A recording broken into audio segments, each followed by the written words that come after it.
So if you've been around for quite some time, you know that I do a lot of projects with building things out of wood, metal, plastic, pretty much any kind of medium. That creates a lot of dust. And honestly, I've been pretty sick of having to clean up all that dust all the time and tracking it through the house and just in general, it being a big mess. And not only is it a big mess, but it's also a really big health hazard to have to breathe in all those fine dust particles. So on today's episode, we're gonna do something about that. Let's get into it.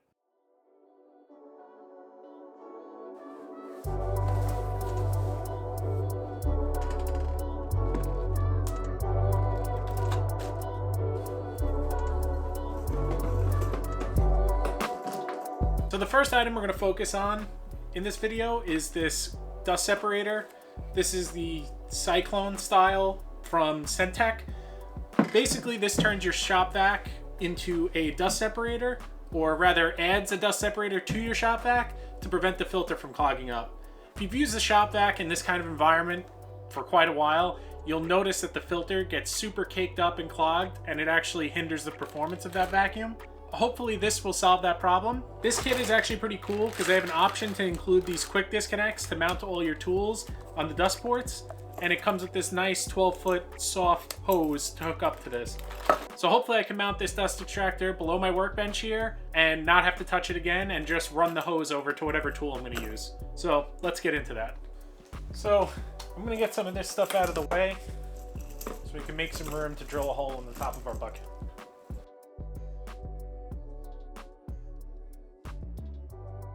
Start this process out. It says to drill or cut out a 4 1/4 inch diameter hole in the lid. And honestly, the easiest way to do it is to use the gasket that came with the thing, plop it on here and trace it out.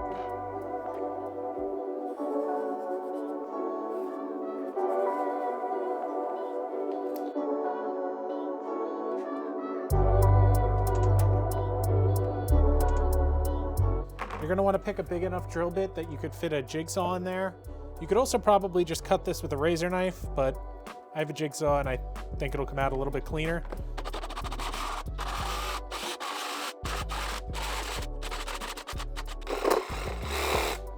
Maybe a knife would have been better.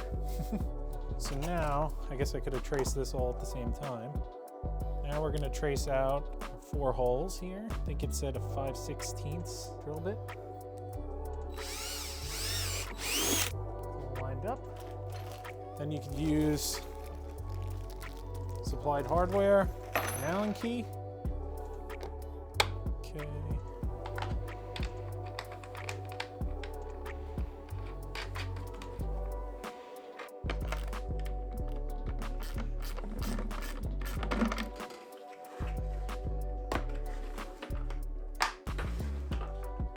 That's it.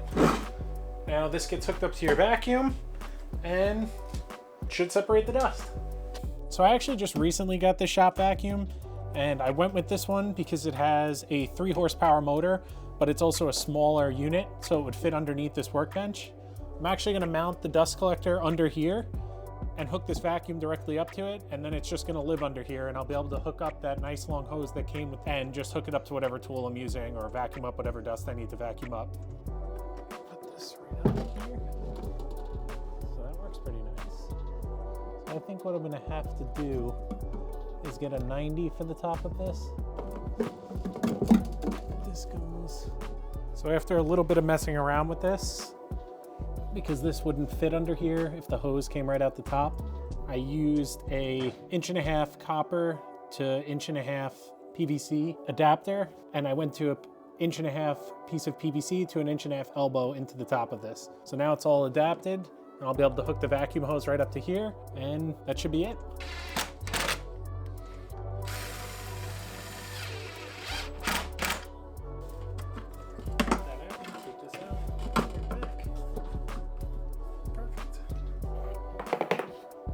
So now I'm going to add this, and what this allows is I could plug whatever tool I want into this, and it'll automatically turn the vacuum on and off, so I don't have to crawl underneath and turn the vacuum on down there.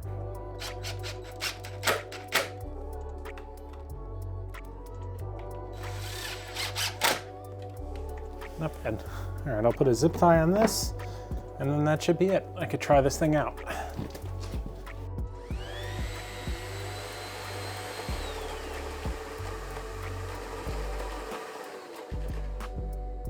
Nice.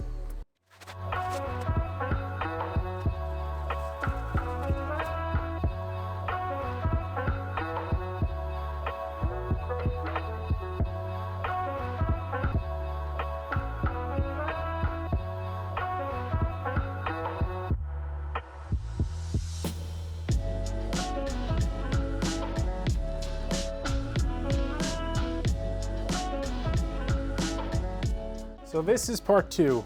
This is the Wen heavy-duty remote-controlled air filtration system. This is the bigger model. I believe it goes up to 1270 CFM. So it actually does 3 different modes. It's 1270, 950, and 750, depending on fan speed. So I'm gonna get to hanging this up. You basically just need to put some hooks or some eyelets into your ceiling for the application that I'm going to use. You can put this on the floor, but from everything that I've read, it's better to hang it from the ceiling. Because it's a relatively low ceiling in here and a pretty small garage, I'm going to try and get it tucked up as high as I can. And I really only have one good spot for it, so that's where it's going to go. Before I do that, I did read, and before I get it up there, I got to take out the foam that's inside this thing. It's just for packing reasons to protect the blower motor. Looks pretty straightforward. So as you can see in here, there's just 4 foam blocks that hold the blower motor while shipping, I guess, to prevent it from breaking during transport. So I'm gonna pop these screws out, pull those foam blocks out, and then put that grate back on. This thing comes out. These foam pieces come right out. Pop this grating back in.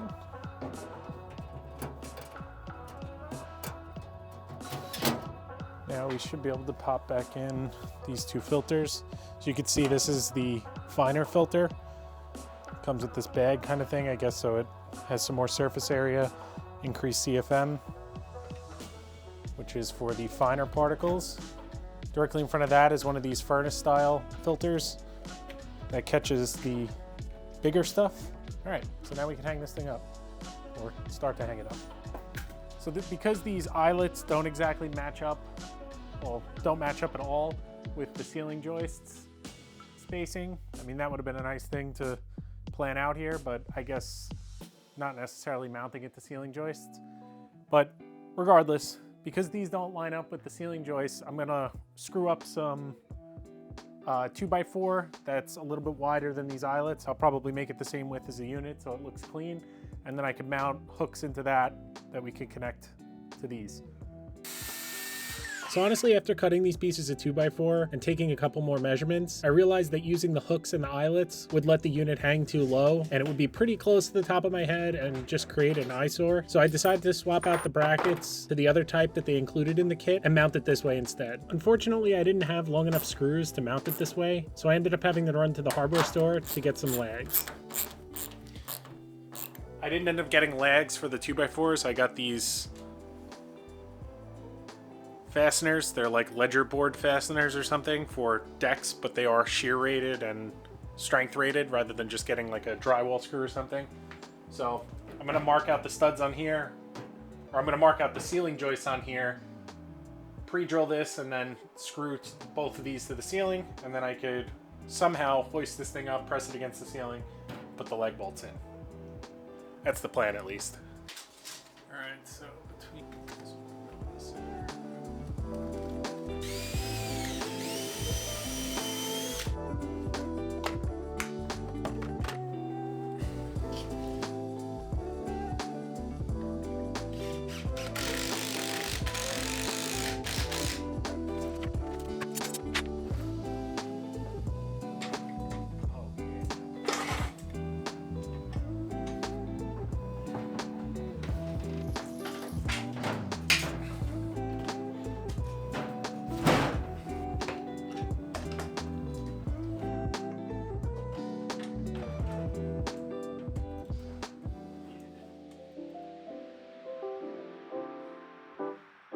Definitely not OSHA approved, but it's doing the job.